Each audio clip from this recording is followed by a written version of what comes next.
Have you ever frozen up during a class presentation? Not because you didn't know the material, but because you couldn't find the word to say it. That's the exact problem I set out to investigate. Oral communication is at the heart of university life. Presentation, seminars, class discussion, and also oral exams. But here's the thing. Most research on speaking skill focus on general conversation, not the specific, high-pressure word of academic speaking. That's the gap my research fills. My research question was simple. What specific difficulties do university students face when speaking in academic context? And how do those difficulties affect their academic performance? To answer that, I use a qualitative descriptive approach, meaning I focus on real student experience in their actual classroom context, rather than just numbers. My samples include 15 to 20 undergraduate students who were actively involved in academic speaking activities, plus 21 students who completed a detailed questionnaire. I gathered data 3 ways: semi-structured interviews lasting 20 until 30 minutes each, which I recorded and transcribed the questionnaire responses, and classroom observation. All of it was analyzed using thematic analysis.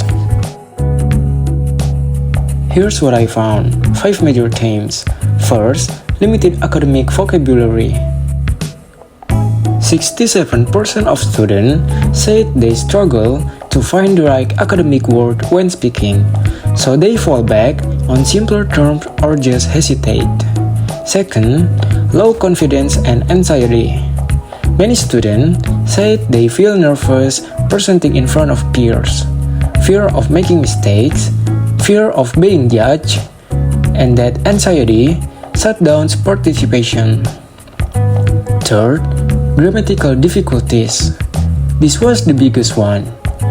60.5% admitted to making frequent grammar mistakes while speaking. And interestingly, when they focus too hard on getting the grammar right, their fluency actually gets worse. Fourth, limited practice opportunities. Students told me they don't enough real, spontaneous speaking practice. They rely on rehearsed presentation, so when they have to think on their feet, they struggle. Over half, 52.4%, said spontaneous responses are hard for them. And fifth, the impact on academic performance. These difficulties don't just stay in the moment. They lower classroom participation, hard presentation grade, and affect overall achievement. In fact, 95.2% of students said their speaking struggle reduced their class participation. But here's a bright spot. Only 33.3% felt these difficulties limited them in group work. Group settings seem to feel safer. Shared responsibility and peer support seem to ease the anxiety. So what does this tell us? Academic speaking struggle are not just a language problem. They are both linguistic and psychological. Vocabulary and grammar gaps combine with anxiety and low confidence to create what I call a compound barrier. That means the solution has to be holistic. Lecturers should build structure, low-pressure speaking practice into their course, regular opportunities, interactive tasks, group collaboration, and a culture of constructive, not punishing, feedback. If we get this right, the payoff is real. More classroom engagement, better presentation, and improved academic performance overall. Just to put the scale of this in perspective, 90.5% of students report frequent grammar mistakes. 76.2% struggle constructing sentence accurately. And 71.4% feel unprepared for the speaking demand of academic life. These are not edgy cases. This is the majority experience.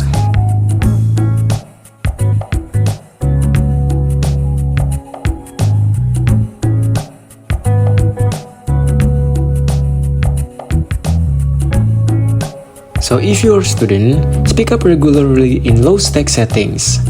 Build your academic vocabulary on purpose. Lean into group work, and don't be afraid of mistakes. They are part of the process. If you are an educator, build instructor practice, support vocabulary growth, and most importantly, create psychological safety so students feel safe taking the risk of speaking up.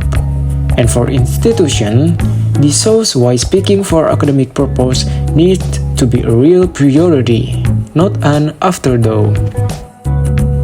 Now, it's worth putting this finding in a larger context. Academic speaking anxiety is not new. It's documented across multiple studies.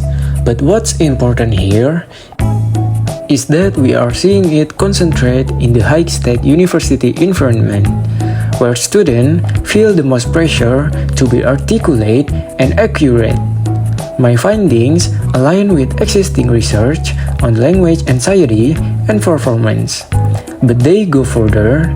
They show that the problem is not just psychological. It's the confluence of three things happening at once: real gaps in vocabulary and grammar, high anxiety, and limited opportunities to practice in safe environment. That combination creates a barrier that traditional lecture-based teaching doesn't address. One limitation of this study, and I want to be transparent about this, is that my sample was relatively small and drawn primarily from specific institution, or we can call it program. The findings may not generalize across all academic contexts, particularly in different cultural or linguistic settings, or in different disciplines. Future research should be expanded to multiple institutions and fields. Also, this research captures a snapshot in time. It would be valuable to follow these students longitudinally to see how their speaking confidence and skill develop as they progress through their degrees, and whether structured intervention actually improve outcomes.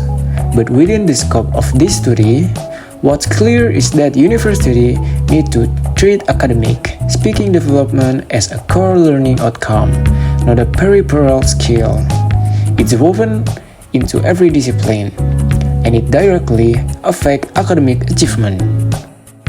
This research built on decades of work in language learning anxiety, performance psychology, and academic communication. The key source listed here inform my methodology and framing, particularly the work on foreign language anxiety, which applies equally to academic, English context, even for native speakers, because the register and expectation are different from casual speech.